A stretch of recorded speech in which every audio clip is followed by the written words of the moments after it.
be there where your clients are going to need you to be in the tool sets that they are using. One of our requirements for partnership with us is you have to give us your platform, and we're not paying for it. If we're going to use the platform and learn the platform and endorse, we need the tools, and we're not going to put on our expense line items to pay for all these tools. So, or do you look at other tool sets and go deeper?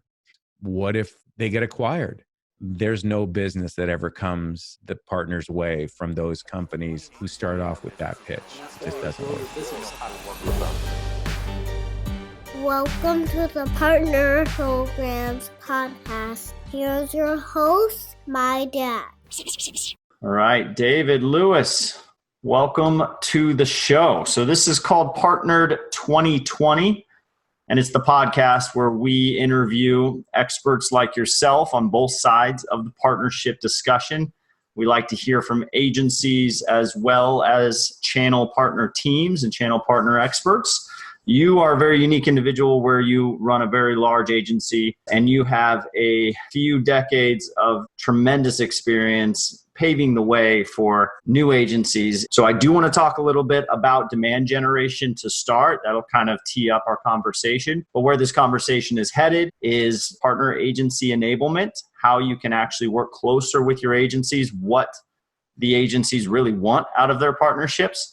And then we go into some co-marketing and go-to-market strategies with partners. That includes events like the one you've got coming up. And finally, as an advisor and investor, where you see the whole channel ecosystem going. So I'll leave it back over to you and go ahead and introduce yourself. Well, thank you. Thanks for having me on the program. David Lewis, CEO and founder of DemandGen, which is an interesting name because when I coined the phrase many, many years ago, it wasn't the term that it was today and so widely used. And since we're talking about partnerships, I think that's a good place to begin. Just tell a little bit of my backstory in terms of how the company was launched, which was around a partnership. So for folks who don't know me, I was running marketing in a company called Ellie Mae. Very, very successful, very successful now. Mortgage banking software company, so a SaaS company themselves here in Silicon Valley. And I ran marketing for them. And this is, circa 2003 to 2007. And back during that time, very, very few companies, Alex, were doing anything in terms of real digital transformation. And Ellie Mae was like a lot of other companies where their whole go-to-market motion was a large sales team and going after target accounts, and marketing was pretty much responsible for the website, some brochures, and kind of traditional marketing functions back then, events and such. So when I came on board, I said, you know what, we need to level up and do some digital disruption and change how we go to market. And I brought in a platform called Eloqua, which I'm sure a lot of people are familiar with, as our marketing automation system. Again, this is 2003. So 17 years ago, and brought in Salesforce. I had essentially what would now be called an SDR team. And so I brought in Salesforce.com. And what's fascinating, I think we'll go deep in this today, is I didn't realize at that time that when I was bringing those tools in to help the company, that those tools would then become my future business, my launch pad for my business, right? So all these SaaS technologies that are out there today, I just think for anyone listening, like who's an entrepreneur, like there's limitless potential to spin up an agency or a consultancy, whatever you want to call it, like mine, if you've got expertise around a SaaS platform. Because what I did for the next 3 years was leading marketing there, use the hell out of Eloqua and use the hell out of Salesforce and stitch these two applications together and drove this company's revenue like never before. And so after 3 years, I won't give you the long version, but I went to a conference. Tony Robbins was speaking and talked about entrepreneurship and having a recipe for success. And he said, if you have a recipe for success, think about starting a company and delivering that recipe for other people. And he said, write down that recipe on a piece of paper. He's got like 2,000 people in the audience. So I wrote down how to use marketing technology and digital transformation. And so about 6 months later, started DemandGen. And one of our guiding principles at that time, Alex, as the company's kind of like what direction we're going to row and tied to our mission, was partnerships. It is one of our 5 and still is to this day guiding principles. And so my whole go-to-market was tying myself to Eloqua and to a lot of folks at Salesforce, and they were my referral source for probably our first 50 clients over the next couple of years. Was that those companies were out selling their wares and said, "Hey, Mr. Client, I've got a partner that is really phenomenal at helping you stand up these applications and get value out of that." So they were essentially my sales channel. Later became marketing channel, and just to kind of fast forward to today, we've gone way beyond those 2 partnerships and have a strategic partnership with Adobe around the Marketo platform and Visible, and probably about 15 other companies that we have very, very tight go-to-market relationships with and services that we provide. So that's my backstory, and that's how I got into this. And I mean, you couldn't talk probably to someone who's more passionate and believes more in the value of partnerships in terms of go-to-market and growth. Yes, sir. Thank you so much for that. That sets the tone. So, a lot of strategy around the stack. And that's the genesis for most partnerships, is when you look at your stack and you say, hey, I can be agnostic and I can run my stack internally and I can work with whatever clients, or I can start to hone in on a replicable process, something that I can sell as a package, something that I can sell as a repeatable service, and continually getting better and better at that service. And it sounds like you did that with Salesforce and Eloqua and now Marketo, I believe, and there's some other players in there. So what's interesting about this is you mentioned that key term there, and that's the repeatable process around your stack. So we're talking to agencies and we're talking to partner managers at the same time, and we're saying, hey, in order to succeed and really get to that level that you are at, 9 times out of 10, you're going to need to have that repeatable process in place around key software partners. And in order for the partner teams that we're talking to get involved in those stacks, that takes tremendous strategy, of course, and some creativity. But the goal is to get the agencies to build services around your software. So what I want to talk about first is the current SaaS stack that you consider your partners, and then how you went about. Well, you heard about the Eloqua story, and there's a really important lesson that I want everybody listening to take away from that. When you become CEO and you start building a business, and it's no longer a solopreneur adventure, right? You think about the growth of your business. Do you stay true to one platform and one partner and really just wrap your services around that one platform? Or do you look at either competing platforms to go, let's call it wider, or do you look at other tool sets and go deeper? And right around the 2009 timeframe, so now my business is off the ground. We're 2 years into it. All of our clients at that time are using Eloqua. All of our clients are using Salesforce, and we're helping our services have become like the implementation of those tools and the adoption and utilization of those tools to drive revenue. Those 2 tools. And I start worrying, Alex, what happens if something happens to Eloqua? What if I get more competition in this space? What if they get acquired? And I said, I really should expand what we're doing and go wider so that, our cart isn't hitched to one horse. And I can't tell you how grateful I am in doing that. I'm not saying it's right for everybody, but Eloqua did end up getting acquired by Oracle. And anybody who knows this marketplace knows that that marketplace has shrunk dramatically over that time. And if we hadn't partnered with a number 2, who now essentially has become number 1, where would our business today? That worked for us, but it might not be the right solution for everyone. So let's say you're this big Salesforce shop. And if you hear me saying, like, maybe you should be looking at Dynamics or SAP and another CRM, that may not be the right thing. And we do not partner with everybody. If we did, we'd have a partnership with every marketing automation system out there. And we don't. We really have our leads, and then we have these other MarTech tools. So I just want to share that as a valuable lesson. And by the way, as an entrepreneur and CEO at the time, not everybody was on board with this, let's expand into the Marketo market. I had some of the folks on my team were like, we don't know anything about that platform. How are we going to do this? Dave, we can't compete in that marketplace. We don't have that expertise. I'm like, well, we need to develop it.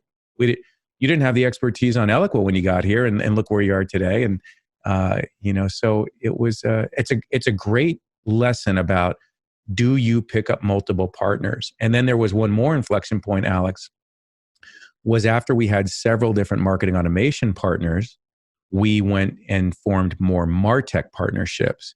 And man, we could spend countless podcast episodes talking about the trials and tribulations and successes of having a lot of different partners, and many companies that are not as mature and really ready to bring on a partnership. And so I think that's an important topic, is how do you vet a SaaS company and figure out, are they really ready to take on a partnership, and what will that look like? But I guess the key lesson there is think about not having all of your eggs in one basket. And we've done that. We've expanded. And the easy place for us to expand is based on the needs of our client, right? If you need to figure out where you're going to go, be there where your clients are going to need you to be in the tool sets that they are using.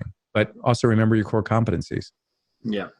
Yeah. And I'd kind of ask a little bit of a dovetail question on top of that, is if you're in a situation where, you need to decide on fringe between slightly higher product value, meaning maybe a few more features for the same cost, and a better partnership experience, where partner manager at SaaS A, that's comparable to SaaS B, is there every day, helping you with any integration stuff you need to get done, maybe even offering you backlinks and co-marketing opportunities and adding you to their directory, being really great. Yeah. And then partner B is maybe the leader in the space, maybe slightly higher value proposition as far as feature benefits goes, at the same price. They both do the same thing. One has a better partnership team and better partnership offers. The other one, actually, in the case today, they didn't even have a partner program. They had slightly better feature benefits, no partner program. Wow. Do you go with A for the partner program, slightly less feature benefits, or SaaS B that has no partner program? I can only share what's worked for me, and that is, and kind of coming back to this, do what's best for the client and where the market's going to go. I think we've all heard the Wayne Gretzky expression of like, how did you score so many goals? And he's like, I always go to where the puck's going to be, not where it is. And so when I started the business, the market was Eloqua. And Eloqua was, at that time, a couple hundred employees. They probably had like 300-400 customers. They had no partner program, Alex, zero. I literally called the CEO and I said, look, I know I've been your poster child client for the past 3 years, and that you really want me to stay as your favorite client. And I was running a user group in the Bay Area for other marketing leaders using the platform. And he did not want me to go. And I'm like, I'm resigning in 2 weeks to become your very first partner, and I'm going to perform these services. And he literally tried to talk me out of it. I do a podcast as well, as you know, and DemandGen Radio. And episode 100 was with him, with Joe Payne, who's now the CEO of Code 42. And we took that walk down memory lane, and he remembers that phone call. And he really tried to talk me out of it, because he said, we're not ready to have you as a partner, Dave. We like, I don't even know if like we're going to continue on this trajectory. Like, man, you're going to quit your job and become a partner of us. And I said, yeah, I believe in digital transformation, and I believe that every single B2B marketer is going to need a marketing automation system. And you guys are leading. This is back 2007, and so they didn't even know how to spell partner enablement. But I didn't need them for anything at that time. And I think that is an important lesson that I would love everybody to take away, which is, if you are entering this space with your hand out, hoping that these AEs and the sales reps and these other companies are just going to dump business in your lap and you're going to get all your business from your partner, think again. If that happens, phenomenal. That's great. Kiss yourself like that. You've died and gone to heaven. And it can happen. It often happens. However, you got to survive on your own. You got to hunt your own kill. Should you go to market with them? Do co-marketing with them? Do events? Absolutely. Just don't expect that your business is going to build and thrive off of their sales team. When it happens, it's wonderful. But so I say opt for the best tool. Opt for where the market needs support, and probably in these days where there's less competition, unless you have such a phenomenal niche. Like, would I want to go spin up a Salesforce practice these days? No, I think those bases are well covered.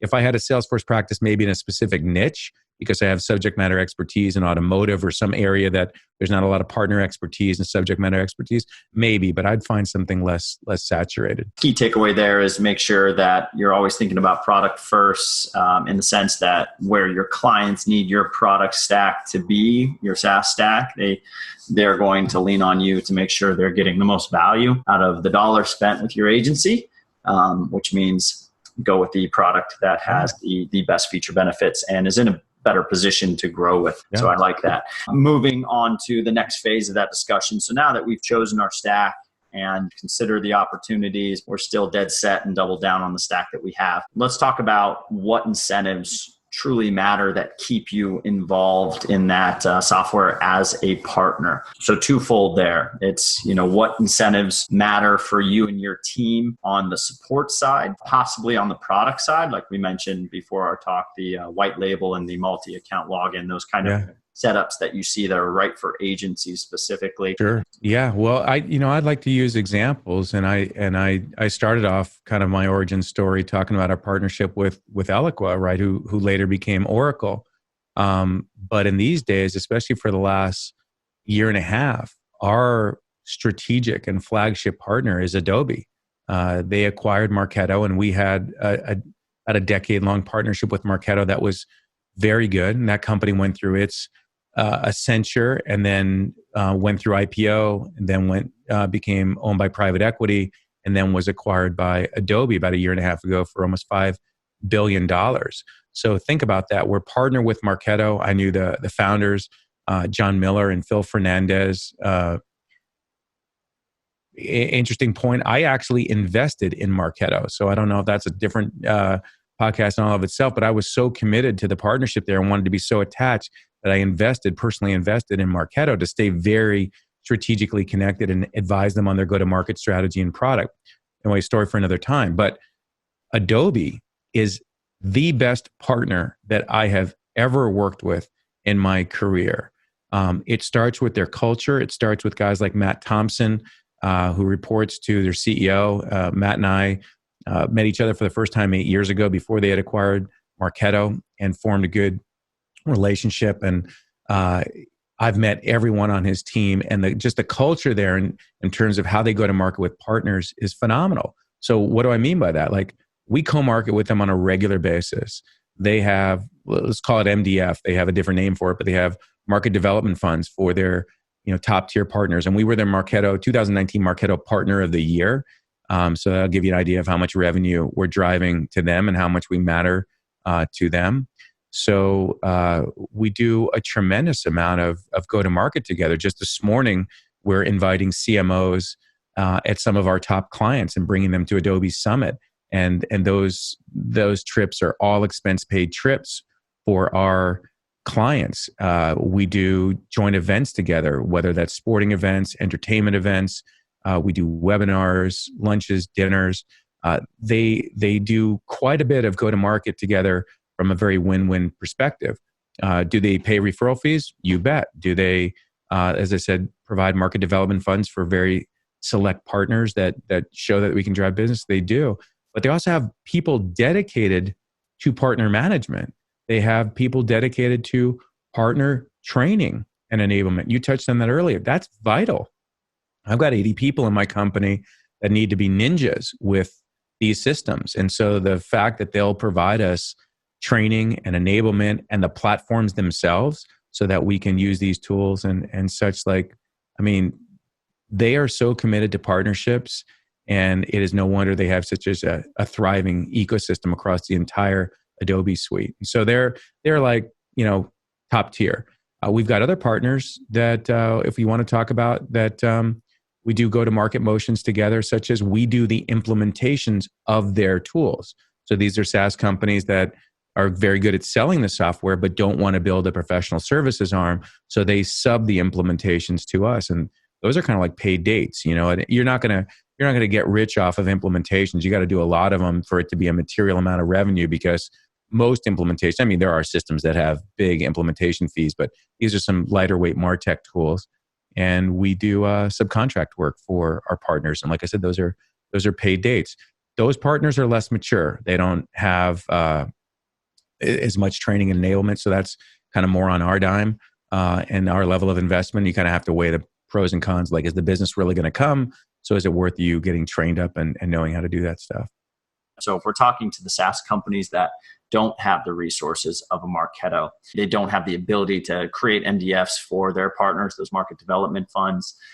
They can do things like offer backlinks, and maybe they have a directory. But when you advise a younger SaaS company, Engagio and even Sendoso now with their $40 million raise, the very young, the 20 to 40 person SaaS companies that have a partner manager, maybe even a channel manager above that person, and they're looking at creating this incentive structure for agency-specific partners. What recommendations would you give those people involved in creating those incentives? By the way, I want to mention, Engagio, which was the founder is John Miller, who was the co-founder of Marketo. Probably wouldn't surprise you that I'm following some of the same motions I did with Marketo in terms of, hitching our cart to John and Engagio, investing in companies like Engagio and Sendoso and working with Chris and the CEO there, because I believe in these tools and I believe in what they're doing. Not every company is going to win, but I want to help them have the best chance of succeeding. So when they see a partner like ourselves that are so committed, it's not a bunch of lip service. It's not those kind of Barney, I love you, you love me type relationships. Like, we're really going to market together. So what I would recommend, some table stake things, is if we, agencies, consultancies, whatever you want to call the broad category of servicing partners, are referring business to them, they have to pay a referral fee. That ranges anywhere from 10 to 20%.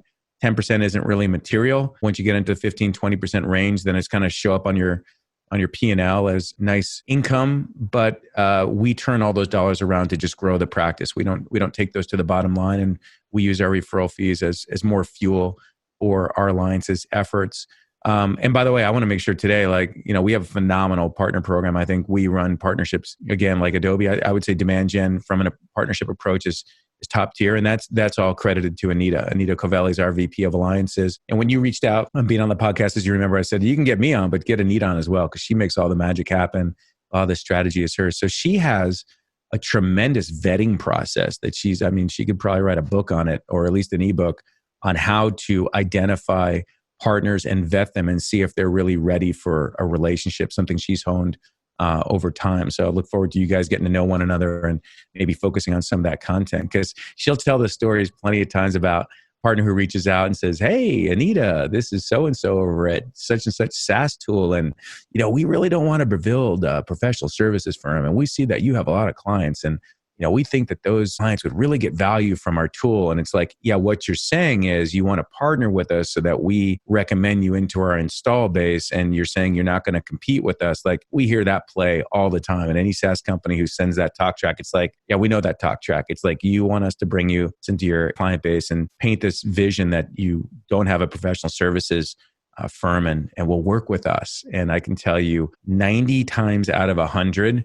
there's no business that ever comes the partner's way from those companies who start off with that pitch. It just doesn't work. I'm always interested to hear the incentives argument, because I do a lot with agencies where they don't have the larger book of business that would make incentives on the financial side of the referral fees specifically that attractive, because they'll keep 10 to 20 clients pretty consistently, and sometimes they'll onboard, but referring out, it's just not a big part of their business. They're not set up to be a big referral partner. So they're more focused on partners that have the product set up and those types of support incentives built in.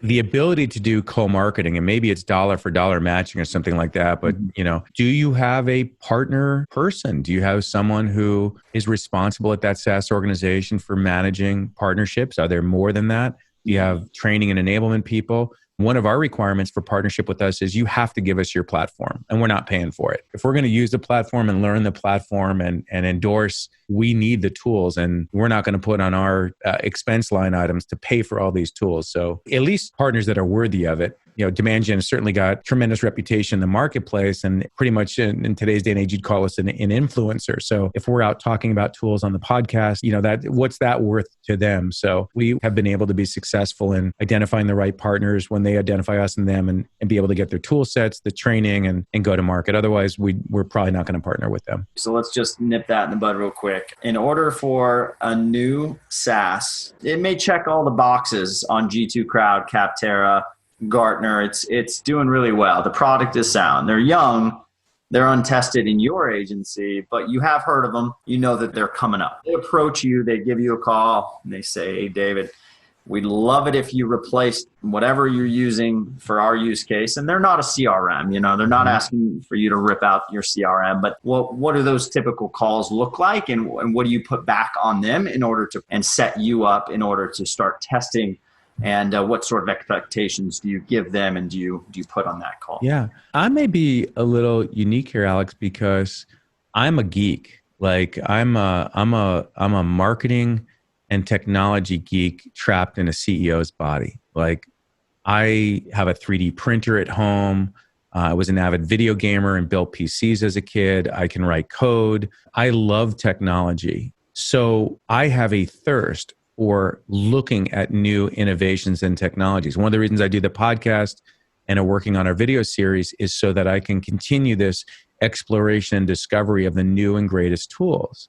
And that instinct has what led me to DemandGen to start the agency. It also what led me to bring in tools and technologies in my former roles as head of marketing.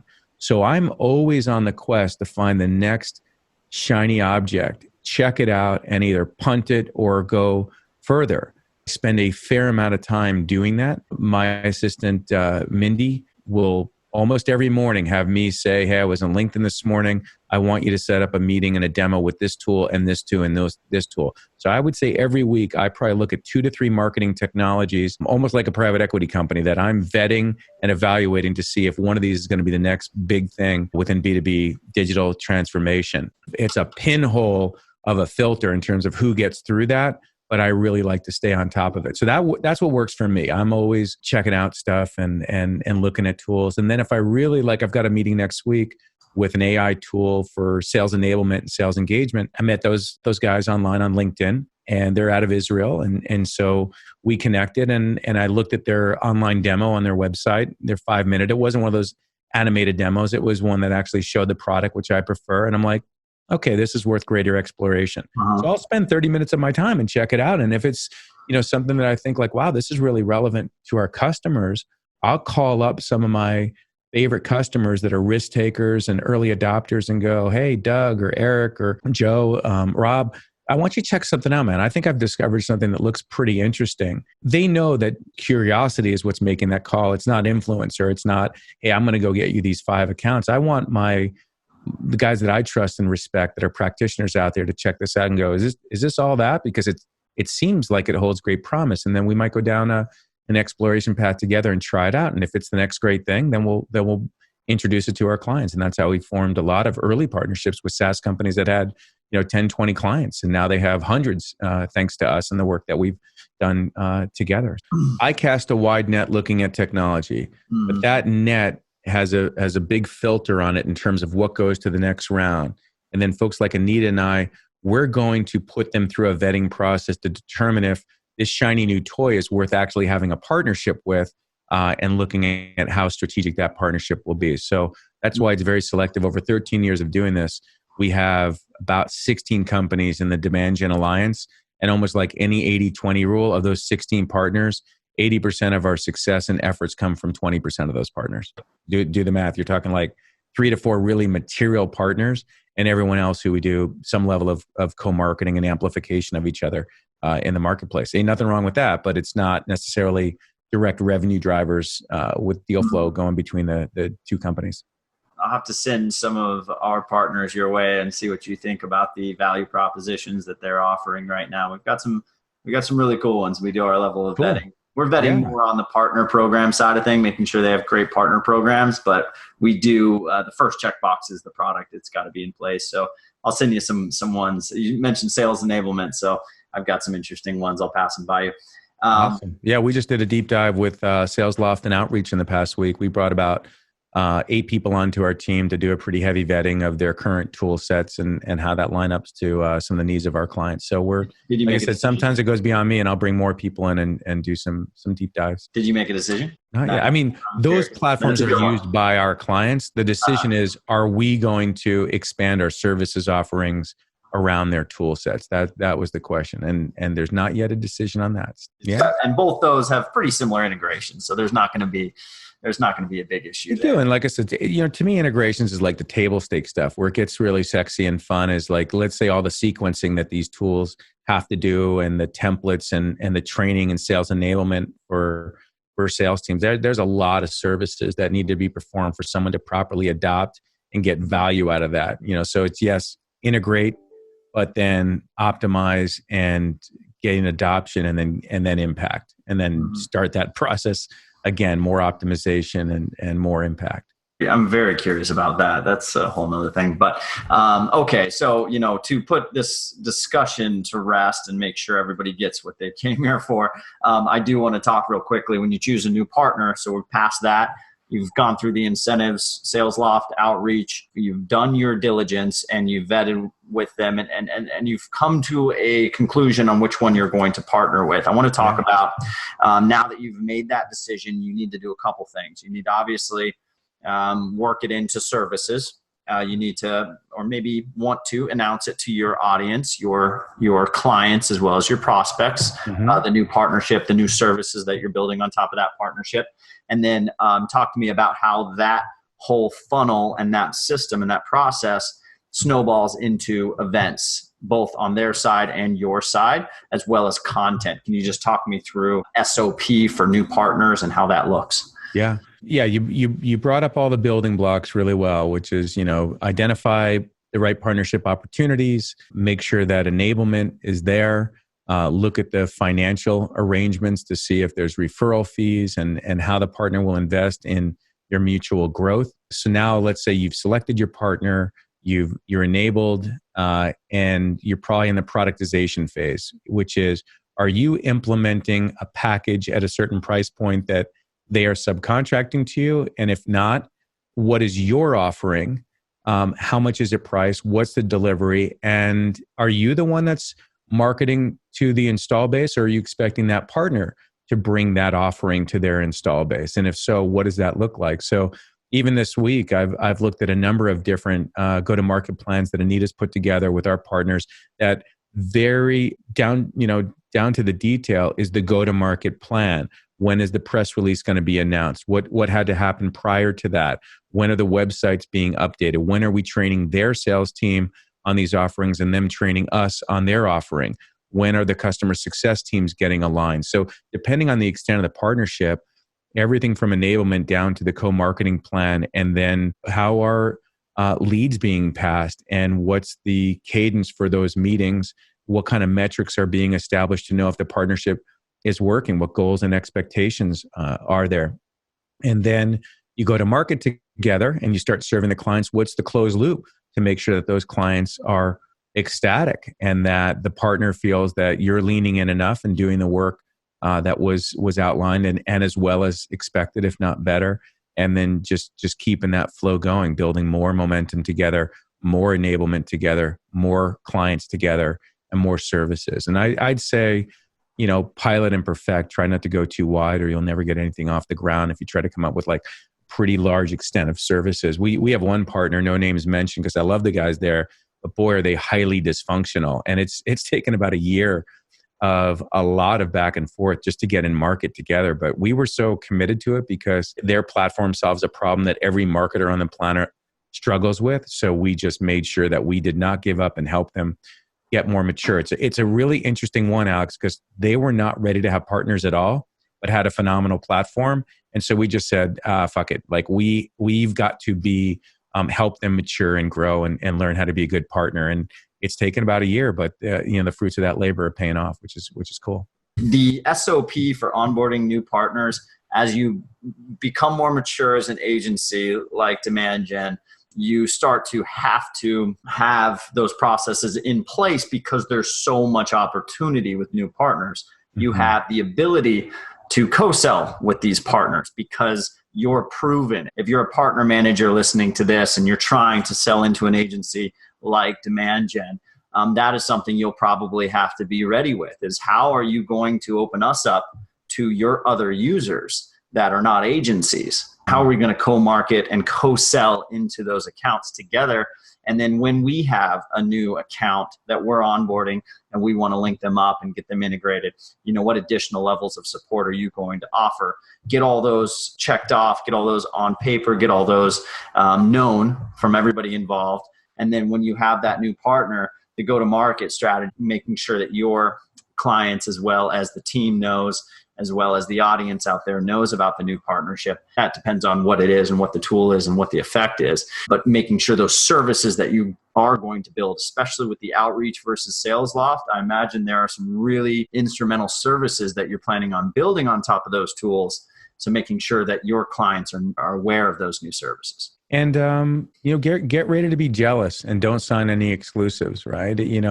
It does not make sense for you to have an exclusive partnership if you're on the servicing side with one MarTech or sales tech or whatever SaaS technology you have. Why limit your business that way? Focus on the client. If the client needs you, like if we had done an exclusive back in the day with Eloqua, and a lot of our clients were moving on to Marketo, either at the company they were at or people left and went to another company and want to still work with us and said, I'm sorry, we can't, we've got an exclusive, then we're not doing right by the customer. And I always believe the customer's needs comes first. Same time, you're not going to be their only services partner. So get ready to be jealous when you see go-to-market motions and know that you're not the only one probably talking to them, especially if they're committed to partnership. So that's just the way it is. And you got to be the best freaking partner there is. And we've always made that commitment. I literally, when Steve Lucas became CEO of Marketo after Phil Fernandez, and I met with Steve for the first time, I said, Steve, we've never met before. You don't know me, don't know anything about me or my agency, but I'll tell you one thing to remember in the few short minutes we have together.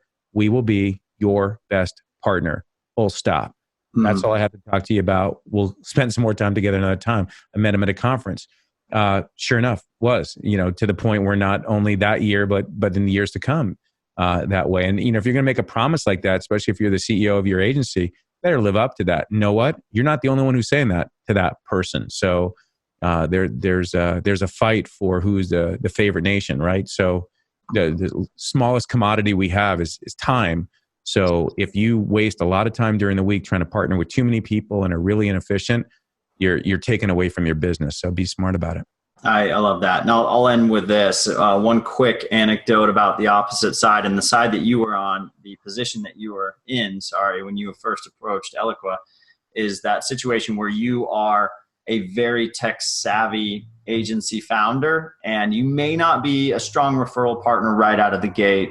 You may not be a strong referral partner for the first year, but because you're willing to go that extra mile with the product and really delve in and involve yourself and be committed to that product, the product insight and what you can do for the founders and the product team, that is unbelievably valuable. So if you're a channel manager listening to this, you kind of have to look at it like that as well. You do have revenue metrics that you need to be accounted for, and you do have those goals. But at the same time, don't just brush off the smaller partners that are willing to really, go the extra mile with your product and showcase your product in a way that the other larger agencies that may just be using your CRM, if you're HubSpot, not the marketing automation side, or just marketing automation, not the CRM, they may not be in a position to showcase your product as well as those smaller tech savvy individuals are. And what they can do is get involved in the forums,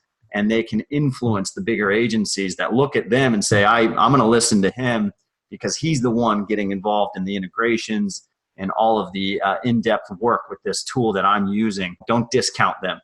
That's sound advice. All right. So you've been gracious with your time, David. And I'm going to link to everything that we mentioned in this podcast.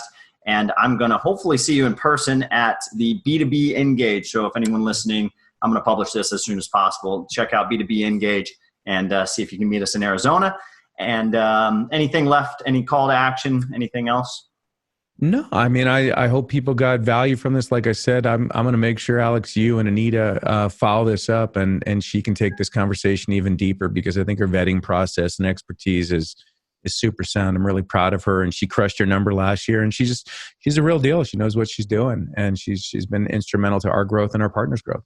Yeah, I think we're in the calendar, so I'm looking forward to that discussion. All right. Well, hey, thanks for having me on the program. It was enjoy the chat. Thank you very much, David. Take care. All right, brother. Take care. Bye.